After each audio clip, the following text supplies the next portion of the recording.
మానవ హక్కుల నేత, ప్రముఖ న్యాయవాది గొర్రెపాటి మాధవరావు గారు గత నెల 28వ తేదీన చనిపోవడం జరిగింది.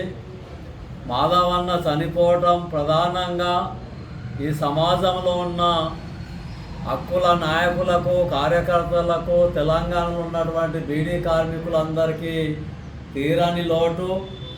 తాను విద్యార్థి దశ నుండే ఈ సమాజం మారాలా, వ్యవస్థ మారాలని చెప్పేసి అభ్యుదయ వామపక్షాల భావాన్ని ఉనికి పుచ్చుకొని అనేక పుస్తకాలు రచయించిండు.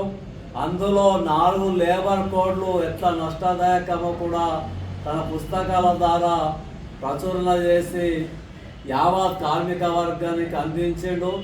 దాంతోపాటు అనేక రచనలు చేసి అనేక చట్టాలు ఇది కార్మిక వర్గానికి, కార్మిక సంక్షోభానికి, సంక్షేమానికి ఉపయోగపడతాయని చెప్పేసి తెలియజేసినటువంటి అభ్యుదయ భావ, ప్రతిశీల భావాలు కలిగినటువంటి గొర్రెపాటి మాధవరావు గారి మరణం కార్మిక వర్గానికి తీరని లోటు.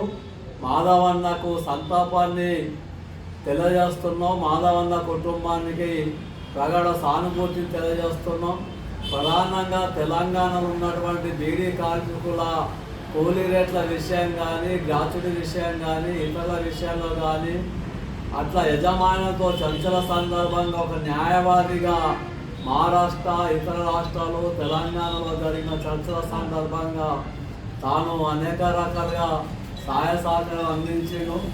అంతేకాకుండా తెలంగాణ ప్రతిష్ఠిత బీడీ వర్కర్స్ యూనియన్ 50 సంవత్సరాల స్వర్ణోత్సవ సభల సందర్భంగా ఆర్మూర్లో జరిగినటువంటి ప్రారంభోత్సవ సభకు, నిజామాబాద్లో జరిగినటువంటి సభకు తను సహాయ సహకారాలు అందించి, తోడ్పాటును అందించి బీడీ కార్మికుల ఉద్యమానికి స్ఫూర్తినిచ్చినటువంటి మాధవన్నకు సంబంధించి తెలంగాణ పరిస్థితుల బీడీ వర్కర్స్ యూనియన్ తరఫున వినమ్రంగా మేము సంతాపాన్ని తెలియజేస్తున్నాం.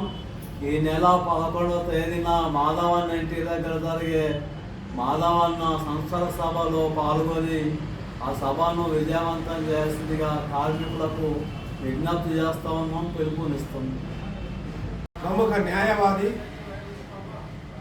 మానవ హక్కుల నేత గొర్రెపాటి మాధవరావు గారు గత నెల 28వ తారీఖు నాడు తుదిశ్వాస విడిచాడు.